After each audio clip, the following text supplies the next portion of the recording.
I'm Sarah. Mom and Dad, who never completed high school, have been saving as much as they can for my education fund since I was a young child.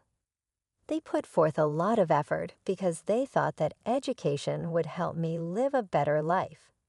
In order to make sure that their efforts were not in vain, I worked really hard throughout high school. We all shed happy tears when I received my acceptance letter to study investment management at one of the best universities. My time in college was thrilling and busy. To maintain some money in my pocket, I balanced tutoring part-time and attending school. I met Mark that way. He ended up getting paired with me for additional support because he was a year behind me and was having some difficulty with the schoolwork. "Look, I just don't get this stuff," he would remark, looking down at the finance books as if they were written in a foreign language and scratching his head. "You will," he said. "Just dissect it into smaller parts. Avoid trying to take it all in at once." Mark was laid back and had a quick smile that brightened the dreary late-night study sessions. We clicked and spoke about everything from music to our favorite TV series. He was grateful for my assistance. Before long, those study sessions evolved into movie evenings and coffee dates. We were both giggling over cheap beer at a college party one evening. He jokingly nudged me with his elbow and said, "Em, I've always wondered why someone as smart as you hangs out with a dunce like me." I fired back, elbowing him in the process. "Guess I have a thing for lost causes," I said. Something about that night seemed different, and we both laughed. Perhaps it was the excitement of the gathering or simply too much alcohol, but I noticed that my perspective on him had changed. Together, we staggered out of the party, half dancing, partly walking down the street, leaning on one another. "So, what are your thoughts? Do you want to do this on a regular basis?" Mark's eyes were serious, but his words were clumsy. I recall laughing loudly throughout the silent night. "Are you asking me out?" He answered, "Yeah, I guess I am," in a tone that challenged me, as if he were daring me to refuse. I said, "All right, you've got yourself a deal." And we shook hands, completing our silly agreement with a high five that resulted in us walking hand in hand. With Mark, everything seemed effortless and natural, like putting on a pair of old, cozy pants. Together, we graduated from college. He was pleased to be done, and I had my degree, which was meant to open doors. Our bond was based on a profound friendship, the type you don't often find, rather than merely love. I had a fairly successful start to my job when we were married. My flair for statistics plus a little effort helped me snag a terrific job right out of college. The benefits were much better than the money. However, Mark was not as fortunate. Like a pinball, he bounced around job interviews, each time returning home a little less confident than the one before. He was lounging on the couch, looking aimlessly at some job listings on his laptop one evening when I arrived home late. "Any luck today?" I asked, kicking off my shoes and dumping my bag. He looked up, a phony smile that stopped short of his eyes. "Nah, same old, same old." "I guess I'm too stupid." "Hey, stop talking like way. You're just going through a difficult time."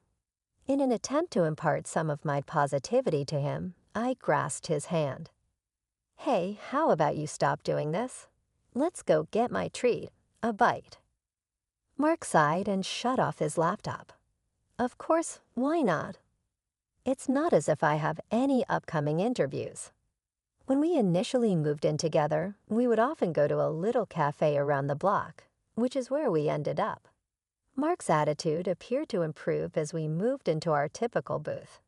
Our order was taken by the middle-aged waitress, who had a direct demeanor.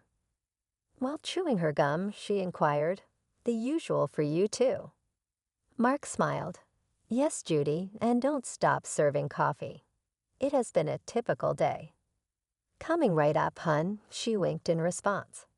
I observed Mark playing with the sugar packets while we waited for our meal, lining them up and toppling them like dominoes.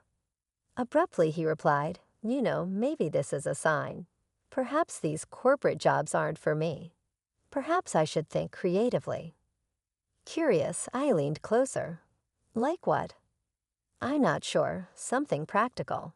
Something tangible, rather than merely shuffle papers and appease superiors. You'd be great at that, I said, meaning every word. You're good with people. Maybe something in sales.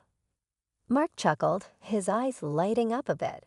That might be a good idea. The conversation drifted as our food arrived, but I could tell something had sparked in Mark.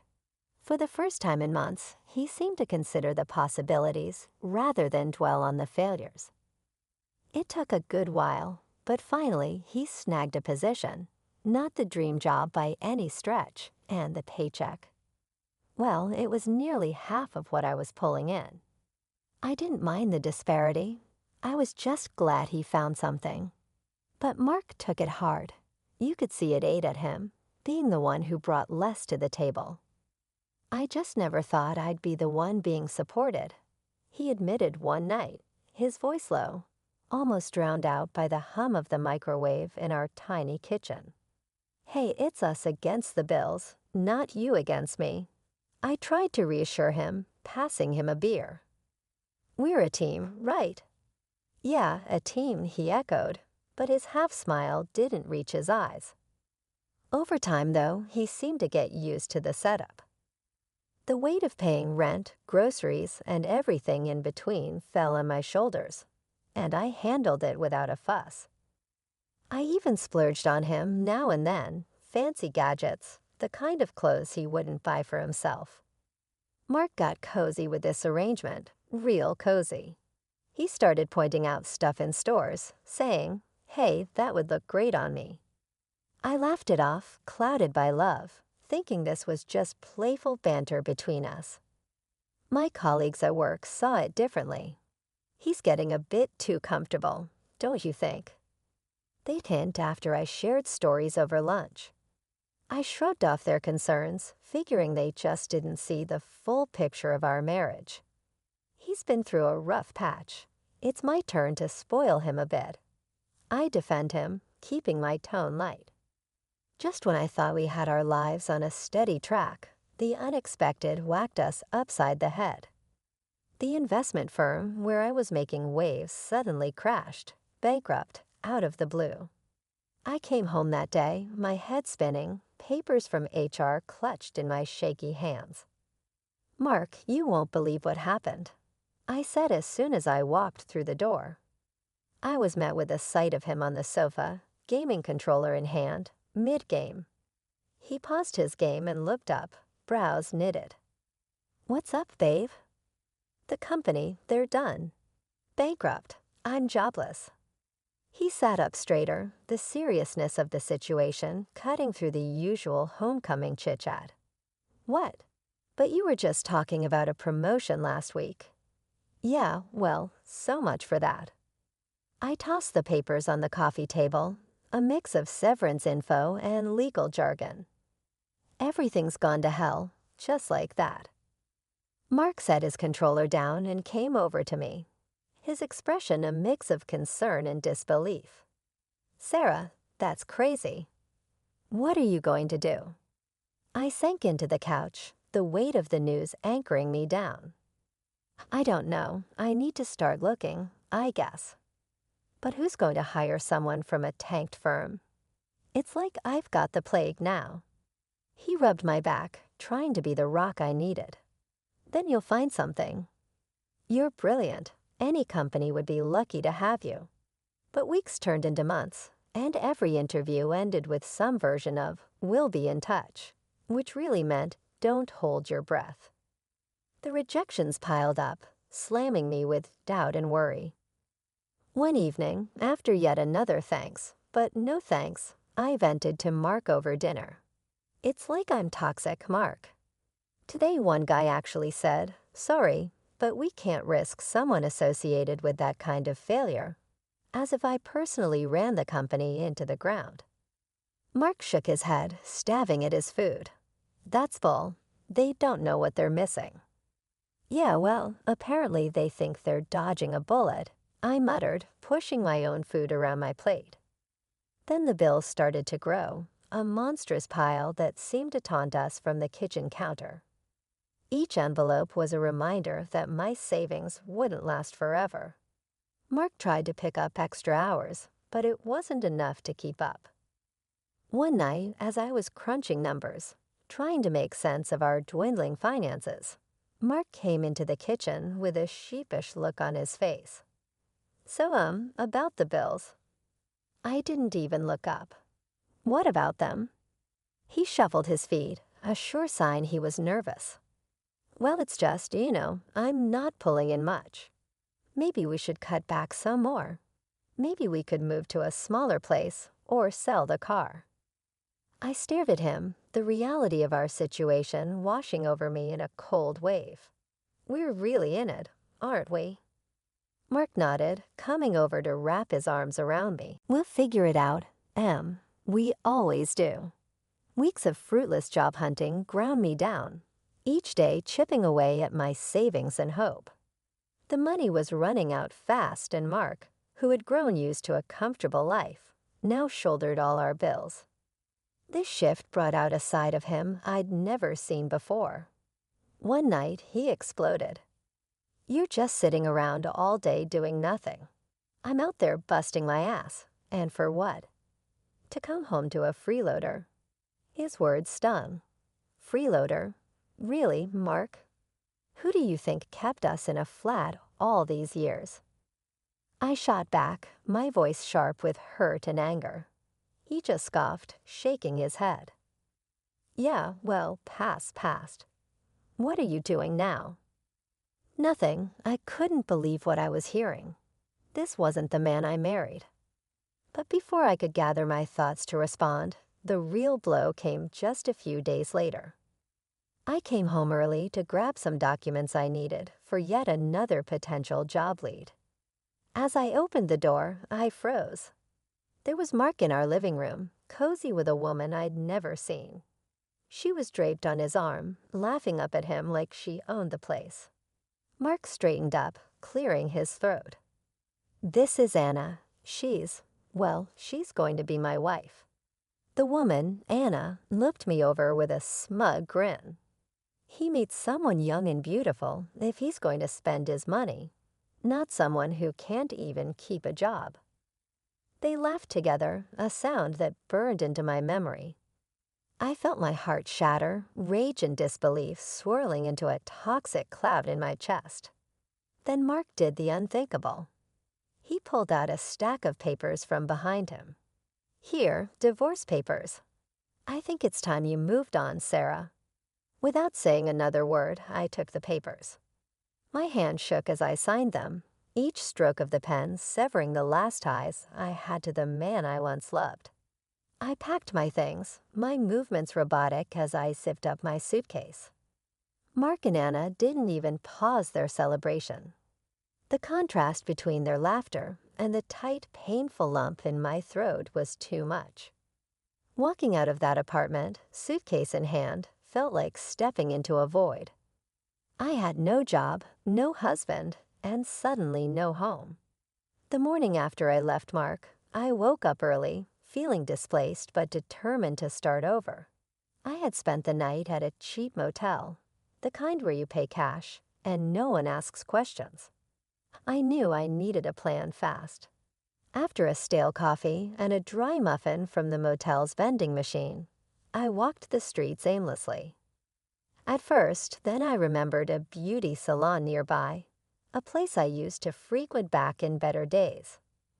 The owner, Linda, had always been kind to me. Maybe, just maybe, she had some work. Anything, really. Linda was at the counter, her back turned, stocking some shelves. "Can I help you?" she called out without looking. "Linda, it's Sarah. I was wondering if you had any work available, anything at all," I said, my voice a mix of hope and desperation. She turned around, her face lighting up with recognition, then concern. "Sarah, honey, what happened? You look like you've been through the ringer. I sighed, the story spilling out of me. The job loss, Mark's betrayal, the divorce. She listened, her expression softening with each word I said. Oh, sweetie, I'm so sorry. Let's see what we can do for you. She pondered for a moment, tapping a finger on her lips. You know, I need someone to help manage the front desk, answer phones, schedule appointments. You think you could handle that? I nodded eagerly. Yes, absolutely. I'd be grateful for any opportunity, Linda. She smiled, her warm, reassuring self. Good. Why don't you start tomorrow? We'll figure out the rest as we go. And hey, about a place to stay. The apartment above the shop is empty. It's not much, but it's clean and safe. You can stay there for half the rent until you're back on your feet. I was overwhelmed, tears pricking at the corners of my eyes. Linda, I thank you. This means so much to me. None of that now, she waved off my thanks. You'd do the same in my shoes. Let's not make it a big deal. Just be here at 8 tomorrow, bright and early. The next few weeks were a blur of learning and adjusting. Linda showed me the ropes, and I picked up the nuances of the beauty industry quicker than I thought. It was like I was slowly piecing myself back together, finding a new purpose in a place I hadn't expected. Mark in my old life seemed like a distant memory, a bad dream that had loosened its grip on me. I worked hard, stayed late when needed, and slowly I began to feel whole again. But it wasn't just about surviving anymore. I was starting to thrive. Linda noticed too. Sarah, you've really turned this place around, she said one evening as we were closing up. I'm thinking about expanding, opening another location. What do you think about running this one for me? The offer took my breath away. Really, Linda? Are you serious? As serious as a heart attack, she chuckled. Think it over, no rush. As I walked up to my little apartment above the shop, I realized that this right here was my fresh start, my chance to rebuild, not just my career but my life. Running the beauty salon started to feel like second nature. Every day I put in all I had, and Linda noticed. One morning, as we were gearing up for another busy day, she came in with her usual spark. Morning, Em. How's our little empire doing? Packed with appointments, booming. I replied, flipping through the day's bookings. We might even need to think about hiring more hands soon. That's what I like to hear, she said, clapping her hands with excitement. Actually, that's kind of what I wanted to talk to you about today. Oh, what's up? I asked, curious about the tone in her voice. Linda motioned toward her office. Let's step into my lair for a sec. Once we were settled behind closed doors, Linda leaned forward, all business. Look, Em, you've made this place shine. I've been thinking a lot about how we can grow, not just here, but really expand our reach. I felt a mix of nerves and excitement. Are you talking about opening another location? Not just another salon, Em, I'm talking big. I'm planning a whole network of salons, and I want you in on it. Not just as a manager, but as a co-owner. We'd split everything 50-50. Her words hit me like a wave. Co-owner. I echoed, the weight of the offer sinking in. Yes, Linda nodded firmly. I've seen what you can do, and I trust you. You're ready for this, and I want us to tackle it as partners. What do you say? The possibility of stepping up like this was both thrilling and daunting. Linda, I'm honored and yeah, a bit freaked out. Linda laughed, that hearty sound that always put me at ease. Good. A little fear keeps you sharp. Think about it, but I'm serious. We could make a real go of this. We hashed out some preliminary ideas right there, brainstorming into the afternoon. The thought of co-owning a business was huge, but with Linda by my side, it felt possible. In the next few weeks, I dove into preparations, hiring, training new staff, and overseeing the salon operations became part of a larger plan. Our clients noticed the positive changes, and the buzz was infectious. Linda and I spent evenings at a local cafe, laptops open, plants sprawling across the table. We talked leases, decor, branding, every detail of our expansion. Finally, the day came to announce our plans to the staff. Everyone gathered around, excited and a bit anxious about the future. "Ladies and gentlemen," Linda started, her voice booming with pride. "Thanks to your hard work, and especially Sarah's leadership, we're expanding. And Sarah here isn't just going to be your boss. She's going to be my partner in this venture. We're in this together." The team cheered, and I felt a swell of pride and determination. This was my shot, our shot, to build something lasting. It had been 7 years since the divorce, and life had moved on. I was in one of my salons, chatting with Mrs. Peterson, an elderly client who loved getting her hair done here every month. We were laughing about something trivial when the door swung open, and there he was, my ex-husband Mark with Anna, the same woman he had left me for. I stiffened, but before I could say a word, Mark burst out laughing loud enough for everyone in the salon to hear. "Look at this. Sarah has become just a simple hairdresser. What a waste of all that fancy education." Anna chimed in, her voice dripping with disdain. "Yeah, what a total loser. Guess the high-flying job didn't work out, huh?" The room fell silent, the air thick with tension. I felt every eye in the place on me, waiting to see how I'd respond. But before I could gather my thoughts, Mrs. Peterson stood up from her chair, her cape still draped around her. She pointed a manicured finger at them, her voice sharp as an attack. "You two ought to shut your mouths. This woman here," she waved her hand at me, "owns not only this salon, but a whole chain of them. She was just named one of the most successful young entrepreneurs in the country." Mark's laughter died in his throat. He looked like he'd been slapped. Anna's face went from mocking to shocked in an instant. "And another thing," Mrs. Peterson continued, her eyes narrowing. "I live next door to you clowns, Mark. You're hardly ever sober, and you get fired from your job so often it's a wonder you have any work at all." Mark's face turned beet red from embarrassment or anger. I couldn't tell. He grabbed Anna's arm, muttering something under his breath about leaving. As they headed towards the door, Anna suddenly whirled around and stormed back in, Mark trailing helplessly behind her. "I want my hair done here, and I want you to do it, Sarah," Anna declared, standing defiantly in the middle of the salon.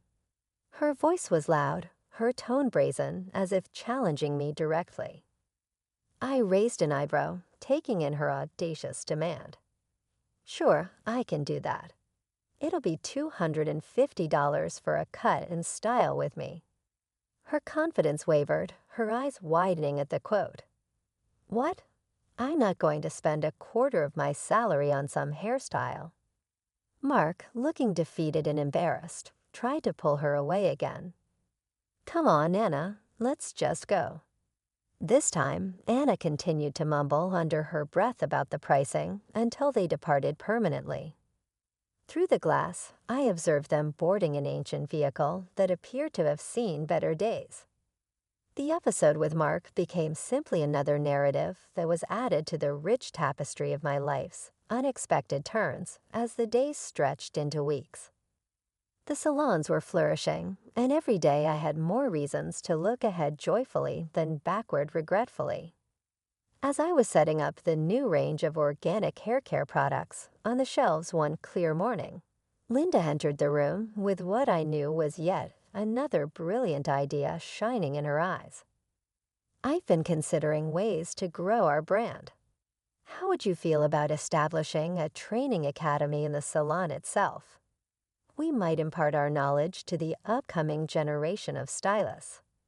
I hesitated, thinking about it. Like most of Linda's ideas, it was audacious, but it made logic. That sounds fantastic. With my head already spinning with the potential, I said, we have the space, and it could really set us apart from the competition. Just what I thought. Linda's excitement was contagious as she clapped her hands. And you should be in charge of this initiative. You're skilled at this, and I have total faith in your judgment. I was both excited and intimidated by the prospect of spearheading such a big new endeavor, but I felt up to the task. I wish I could, Linda. It truly means a lot that you have faith in me. For the following 3 hours, we drew up the possible layout of the institution, talking about everything from curriculum to licensing. As we conversed, I became aware of how far I had gone from feeling hopeless and isolated to directing the course of a company I co-owned. Mrs. Harper, one of our frequent customers, came up to me later that day as I was cleaning up after a hectic afternoon. Since we first established this facility, she had been visiting the salon and had always demonstrated an interest in the business side of things. With an eager tone, she started, "Sarah, I've been hearing great things about what you're planning. As you are aware, my granddaughter has a strong interest in beauty and will shortly graduate from high school. She might be able to enroll at your academy." I answered with real pleasure, "That would be wonderful, Mrs. Harper. Once everything is in order, we would be happy to assist her in beginning her adventure. Let's see to it that she is among the first pupils." Mrs. Harper smiled. "I'm grateful, Sarah. She is inspired by young ladies like you. She tells about how you succeeded after turning things around." I felt a wonderful feeling of pride and duty when I heard that. Where we can, we try to inspire. I smiled in response. As I secured the salon that night, I contemplated the future. There was a great deal of unrealized promise. Although it hadn't been an easy journey, each obstacle had made me stronger, and each failure had given me a good lesson.